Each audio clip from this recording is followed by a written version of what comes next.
Good afternoon, everyone. Nice to be with you again, and I'm going to open the Bible anywhere and just read.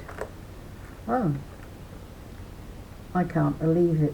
I'm actually not going to. It's Jeremiah, and I've already done Jeremiah so many times, haven't I? It's like there must be other parts in this Bible. I'll just flip.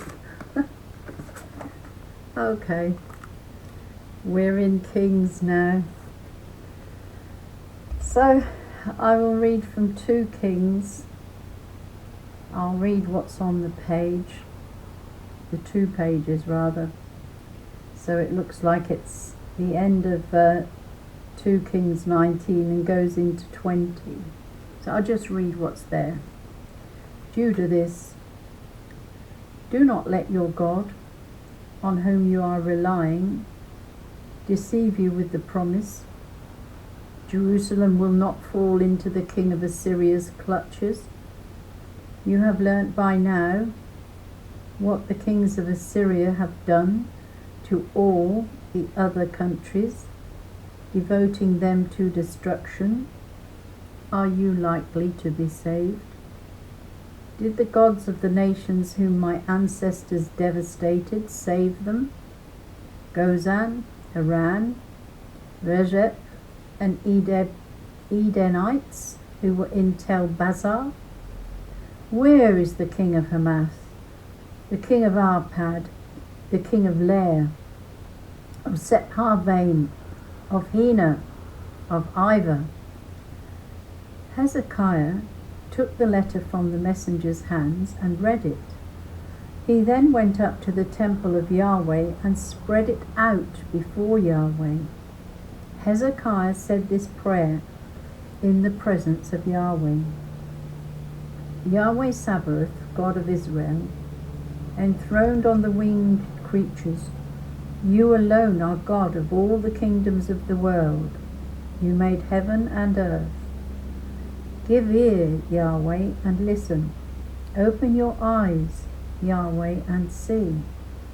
Hear the words of Sennacherib, who has sent to insult the living God. It is true, Yahweh, that the kings of Assyria have destroyed the nations. They have thrown their gods on the fire. For these were not gods, but human artifacts, wood and stone, and hence they have destroyed them. But now, Yahweh our God, save us from his clutches, I beg you, and let all the kingdoms of the world know that you alone are God, Yahweh. Isaiah intervenes. Isaiah, son of Amoz, then sent the following message to Hezekiah. Yahweh God of Israel says this: I have heard the prayer which you have addressed to me about Sennacherib, king of Assyria. Here is the pronouncement which Yahweh has made about him. She despises you, she scorns you, the virgin daughter of Zion. She tosses her head at you, the daughter of Jerusalem, whom you have insulted, whom you have blasphemed, against whom you raised your voice and lifted your haughty eyes. Against the Holy One of Israel, through your envoys you have insulted the Lord, thinking, with my many chariots I have climbed the mountain tops, the utmost peaks of Lebanon. I have felled its mighty cedars, its finest cypresses have reached its furthest recesses, its forest garden. Yes, I have dug and drunk of foreign waters. Under the soles of my feet I have dried up all Egypt's rivers. Do you hear? Long ago I prepared this. From the days of old I actually planned it. Now I carry it out. You were to lay walled cities in heaps of ruins. That was why their inhabitants, feeble of hand, were dismayed and discomforted were weak as grass, were frail as plants, were like grass of housetop and meadow under the east wind. Whether you stand up or sit down, whether you go out, you come in, I know it, because you have raved against me, and your arrogance has reached my ears. I shall put a hook through your nostrils and a muzzle on your lips, and make you return by the road by which you came. A sign for Hezekiah, and this will be the sign for you. This year will be eaten the self-sown grain, next year what sprouts in the fallow, but in the third year sow and reap. Plant vineyards and eat their fruit. The surviving remnant of the house of Judah will bring forth new roots below and fruits above. For a remnant will issue from Jerusalem, and survivors from Mount Zion. Yahweh Sabaoth's jealous love will accomplish this. This then is what Yahweh says about the king of Assyria.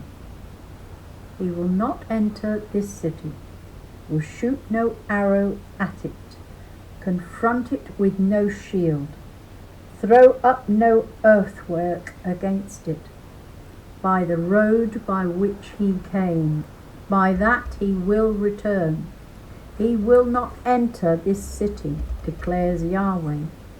I shall protect this city and save it for my sake and my servant David's sake. Sennacherib is punished. That same night, the angel of Yahweh went out and struck down 185,000 men in the Assyrian camp. In the early morning, when it was time to get up, there they lay, so many corpses. Sennacherib struck camp and left.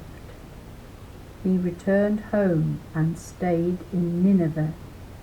One day when he was worshipping in the temple of his god, Nishrosh, his sons Adramelech and Sharezer struck him down with the sword and escaped into the territory of Ararat.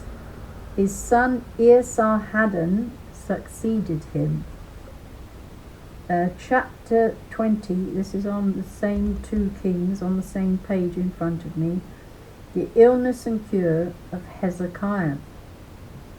About then, Hezekiah fell ill and was at the point of death.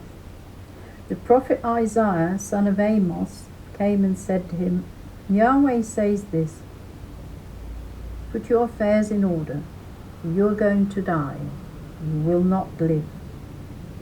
Hezekiah turned his face to the wall and addressed this prayer to Yahweh.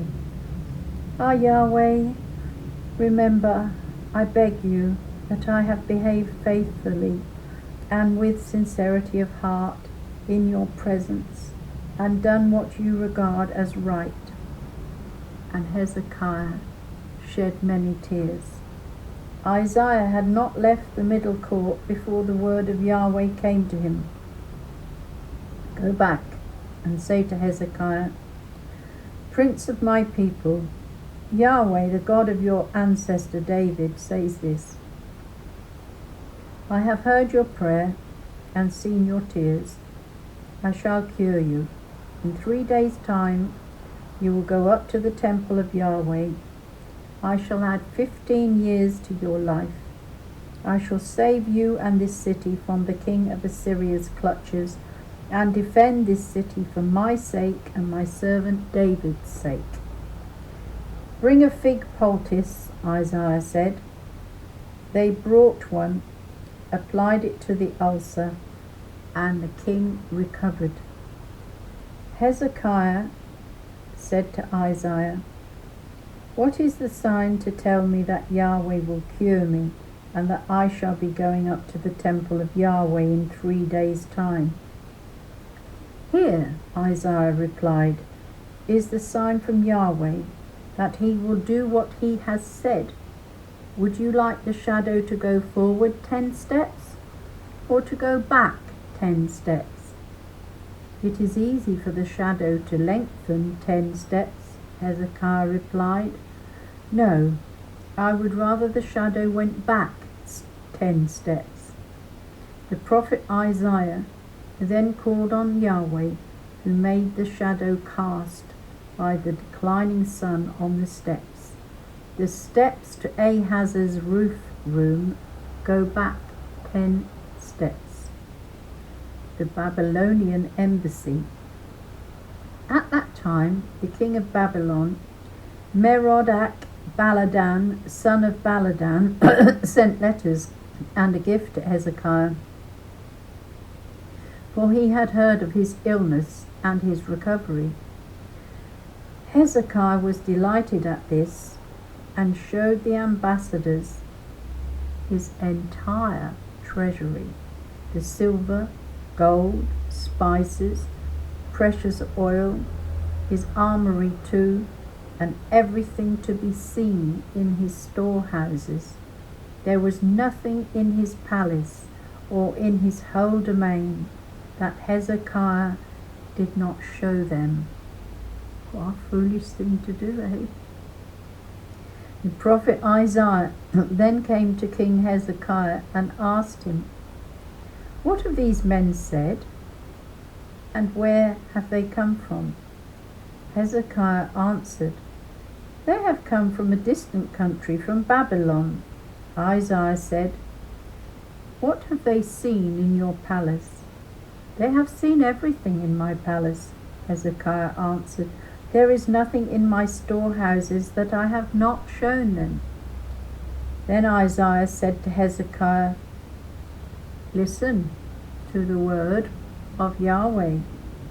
The days are coming when everything in your palace, everything that your ancestors have amassed until now, will be carried off to Babylon. Not a thing will be left, Yahweh says. Sons sprung from you, sons fathered by you, will be abducted to be eunuchs in the palace of the king of Babylon. Hezekiah said to Isaiah, This word of Yahweh that you announce is reassuring, for he was thinking, and why not, so long as there's peace and security during my lifetime. The end of the reign of Hezekiah. The rest of the history of Hezekiah, all his prowess, how he constructed the pool and the conduit to bring water into the city, is this not recorded in the book of the annals of the kings of Judah? Then Hezekiah fell asleep with his ancestors. His son Manasseh succeeded him.